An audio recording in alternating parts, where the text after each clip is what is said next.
നിങ്ങളുടെ favourite shows ഇനി ഒരിക്കലും മിസ്സാവില്ല. ഇപ്പോൾ C5 കാണും നിങ്ങളുടെ ഫേവറേറ്റ് ഷോസ് തികച്ചും സൗജന്യമായി. ചേച്ചി ഒന്ന് നിന്നേ. ചേച്ചി ഈ നാട്ടിലുള്ള ആളല്ലേ? ആ അതെ. ഈ മുഖഛായുള്ള ഒരു കുട്ടി ഇവിടെ അടുത്തെവിടെയെങ്കിലും ഉണ്ടോ?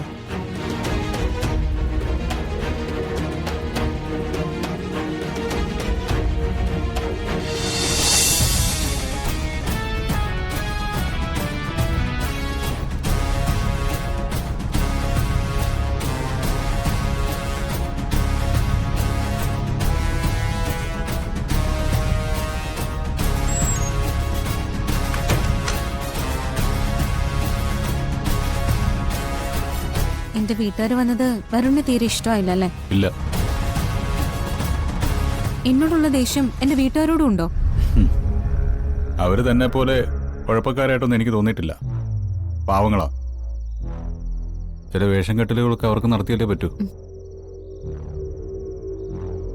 വരുൺ, എനിക്ക് കുറച്ച് സംസാരിക്കാനുണ്ട്.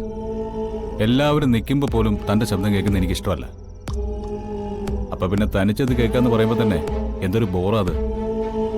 ശരി, വരുൺ പറയുന്നത് ഒരു ഭാര്യ എന്ന നിലയ്ക്ക് ഞാൻ എത്ര കാത്തിരുന്നിട്ടും കാര്യമില്ലെന്ന. അതെ, അത് തന്നെയാ. ശരി, ഞാനതിന് കാരണം ചോദിക്കില്ല, ഒരിക്കലും ചോദിക്കില്ല. അത് ഞാൻ വാക്കു തരുന്നു. താങ്ക്സ്. പക്ഷേ ഞാൻ ഈ ത്യാഗം സഹിക്കുന്നതിന് എന്താ കൂലി? എന്ത് ത്യാഗം? ഈ ഭാര്യയെ വേഷം കെട്ടല ത്യാഗമല്ലേ? അച്ഛനമ്മമാരടുത്ത് വേഷം കെട്ടുന്നതും ത്യാഗമാണ്. കൽപ്പന ചേച്ചി ഏട്ടന്റെ കാര്യത്തിൽ ത്യാഗം ചെയ്യുന്നത് പോലെ വരുണിന്റെ ജീവിതത്തില് ഞാനും ത്യാഗം ചെയ്യുന്നു. ഏട്ടന് എഴുന്നേക്കാൻ പറ്റുന്നില്ല, വരുൺ എഴുന്നേക്കാൻ പറ്റും. അത്രയല്ലേ ഉള്ളു വ്യത്യാസം. ഓഹോ, കാര്യങ്ങളൊക്കെ നന്നായിട്ട് പഠിച്ചിട്ടുണ്ടല്ലോ. അത് കണക്ട് ചെയ്ത് സംസാരിക്കാനും അറിയാം. നല്ല കാര്യം. ദേ, എനിക്ക് വേണ്ടി ഇയാൾ ഒരു ത്യാഗം സഹിക്കേണ്ട കാര്യമില്ല. ഇപ്പോ ഈ നിമിഷം തനിക്ക് ഇവിടെ നിന്ന് തിരിച്ചു പോകണമെന്ന് പറഞ്ഞാ ഞാൻ തന്റെ വീട്ടിൽ കൊണ്ടുവന്ന് ആക്കി തരാം. ദേ, വെറുതെ ജീവിതം ഒന്നും വേസ്റ്റ് ചെയ്യണ്ട. വരുണിന്റെ സ്വകാര്യതയെ ഞാൻ ലംഘിക്കുന്നില്ല. വരുണിന്റെ ആഗ്രഹങ്ങള് എല്ലാം അതേപോലെ തന്നെ നടക്കട്ടെ. പക്ഷെ എന്റെ ആഗ്രഹം എന്താണെന്ന് ചോദിച്ച് അത് വരുൺ നടത്തി തന്നാ എനിക്ക് പ്രശ്നമില്ല. എന്താ തന്റെ ആഗ്രഹം? ഞാൻ പറഞ്ഞല്ലോ, എന്റെ ആഗ്രഹം സിനിമയാ. എനിക്ക് അറിയപ്പെടുന്നൊരു നടിയാവണം. വരുൺ ഒരു സിനിമ പ്രൊഡ്യൂസ് ചെയ്ത് എന്നെ ഇൻട്രൊഡ്യൂസ് ചെയ്ത ഞാൻ ആ വഴിക്കങ്ങ് കയറി പൊക്കോളാം. ഞാൻ പിന്നെ ഒരു ശല്യത്തിനും വരില്ല. വരുണിന്റെ സ്വപ്നങ്ങൾ എന്താണോ അതുമായിട്ട് വരുൺ അങ്ങനെ ജീവിക്കാം.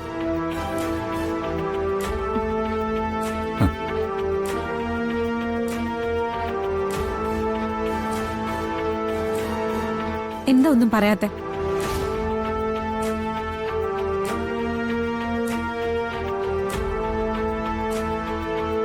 അതിന് ഇതൊരു ചെറിയ കാര്യമല്ലല്ലോ. ആലോചിച്ചിട്ട് വേണ്ടി മറുപടി പറയാം. ചെറുതല്ല, വലിയ കാര്യോ. എന്റെ ജീവിതം കളഞ്ഞ ഞാൻ വരുണിന് ഒരു ജീവിതം തരുന്നത്. വരുണിന്റെ സമ്പാദ്യത്തിൽ നിന്ന് ഒരു ചെറിയ തുക വരുൺ എനിക്ക് വേണ്ടി മുടക്കുന്നു. സിമ്പിൾ.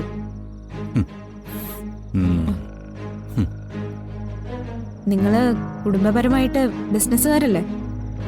ഈ ബിസിനസ് ലാഭമാണോ നഷ്ടമാണോ എന്ന് ഒന്ന് കണക്കൂട്ടി നോക്ക്, എന്നിട്ട് പറഞ്ഞാ മതി.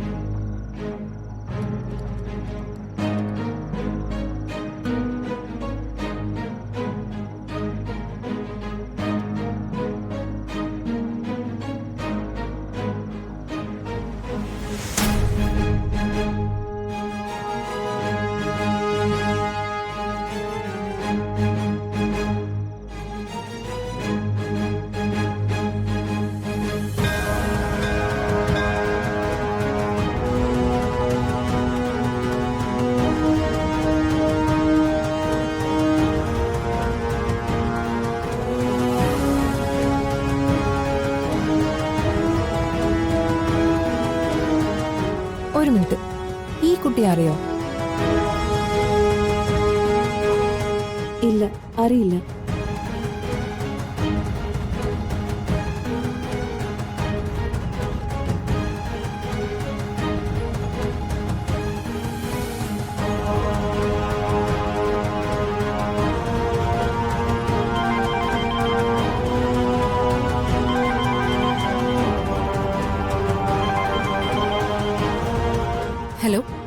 ഞാൻ സോണിയ. ഞാൻ ശ്രീകൃഷ്ണപുരത്തുണ്ട്. ഞാനിവിടെ കുറെ പേരെ ശ്യാമമേഡത്തിന്റെ ഫോട്ടോ കാണിച്ചു. പക്ഷെ അവരാരും തന്നെ അതേ ചായയുള്ള ഒരു കുട്ടി ഇവിടെ ഉണ്ടെന്ന് പറഞ്ഞില്ല. കൂടുതൽ ശ്രമിച്ചു നോക്കൂ. എനിക്ക് സംശയമൊന്നുമില്ല. മാഡം, ഞാൻ പറയുന്നത് കൊണ്ട് ഒന്നും തോന്നരുത്. ചിലപ്പോ സ്ഥലം മാറിപ്പോയതോ മറ്റോ. ലുക്ക്, എന്റെ അഡ്വക്കേറ്റ് എന്നോട് പറഞ്ഞത് സത്യം ചികഞ്ഞ് കണ്ടുപിടിക്കാൻ സോണിയേക്കാൾ ശേഷി മറ്റാർക്കും ഇല്ലെന്ന്. അത് വിശ്വസിച്ച ഞാൻ ഈ ജോലി നിങ്ങളെ ഏൽപ്പിച്ചത്. കണ്ടെത്തിയെന്ന മറുപടി അല്ലാതെ മറ്റൊന്നും ഞാൻ സോണിയയിൽ നിന്നും പ്രതീക്ഷിക്കുന്നില്ല.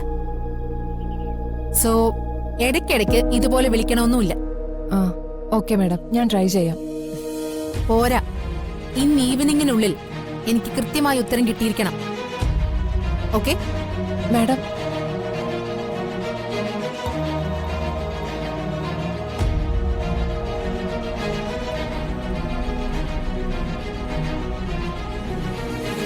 ചേച്ചി ഒന്ന് നിന്നേ.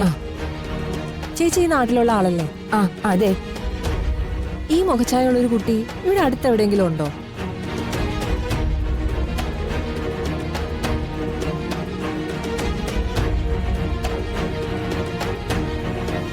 ഏകദേശം മുഖച്ചായുള്ള കുട്ടി ഇവിടെ തന്നെ ഉണ്ട്.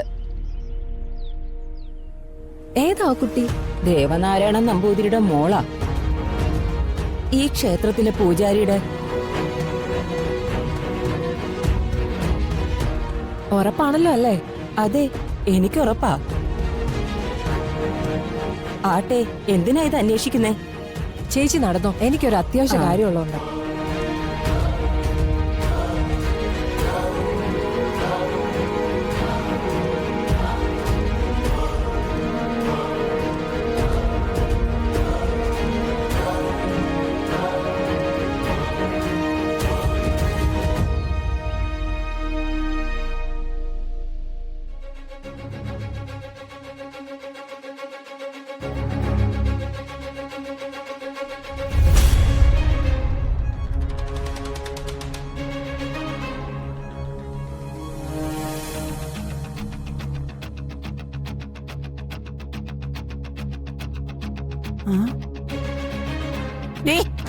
ഇവിടെ വടി.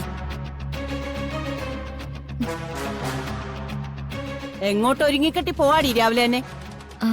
വിനയ മാഡം പറഞ്ഞിരുന്നില്ലേ സ്റ്റുഡിയോയിലോട്ട് എന്നോടൊന്ന് ചെല്ലാൻ വേണ്ടിട്ട്. വരുന്നവരും പോകുന്നവരും അങ്ങനെ പലതും പറയും. എന്തായാലും ഇത്രയും കാലം നീ ഉണ്ടായിട്ടല്ലല്ലോ അവരുടെ കാര്യങ്ങൾ നടന്നിരുന്നത്.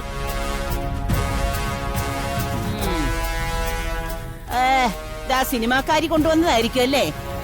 ആ അതെ മുത്തശ്ശി. ഒരു കാര്യം ചെയ്യും, അവര് തിരിച്ചു പോകുമ്പോ അവരുടെ വണ്ടിയിൽ കയറി നീയും അങ്ങ് പൊയ്ക്കോ. നിന്റെ ശല്യം ഒഴിഞ്ഞു കിട്ടുമല്ലോ. അത് മുത്തശ്ശി എന്നോട് അച്ഛൻ പറഞ്ഞു പൊയ്ക്കോളാൻ. എന്നാ ഞാൻ പറയുന്നു പോവണ്ട.